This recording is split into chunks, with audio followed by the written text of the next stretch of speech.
Pues estamos haciendo unos talleres navideños para los niños de los colegios, en los cuales la importancia de los dulces navideños, pero sin un exceso de azúcares y de grasas saturadas. Entonces estamos haciendo una versión navideña pues, de Rodolfo el Reno, con el brownie de chocolate, utilizando cacao puro, 100%, sin azúcares. Y en otra mesa vamos a hacer la versión de la galleta ginger de jengibre, con una harina de trigo sarraceno y también con sirope de ágave, en vez de utilizar un azúcar procesado. A los niños les encanta aprender cosas nuevas jugando, pero el aliciente de la cocina es que se manchan, manipulan distintas texturas y al final se sienten recompensados al haber elaborado unos postres así de ricos. Muy bien, se lo pasan encantados, porque aparte procuramos hacer cosas en las que puedan interactuar.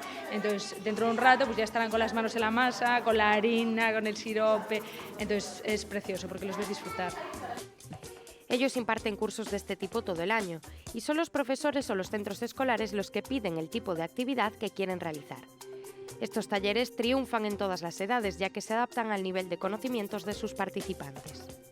Pues normalmente Milflor siempre colabora con nosotros, nos invita a hacer distintos talleres a lo largo del curso y el tema de los talleres de galletas navideñas es algo que les encanta porque ya sabemos que primero es aprender jugando y haciendo, es la mejor forma de que ellos aprendan, disfruten de las fiestas, compartir, aprender sobre alimentación saludable, bueno, un poco reúne muchos requisitos este taller.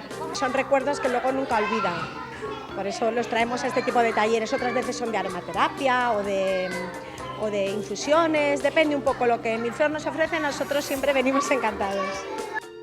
Pues así los dejamos, con las manos en la masa, esperemos que nos mande la prueba.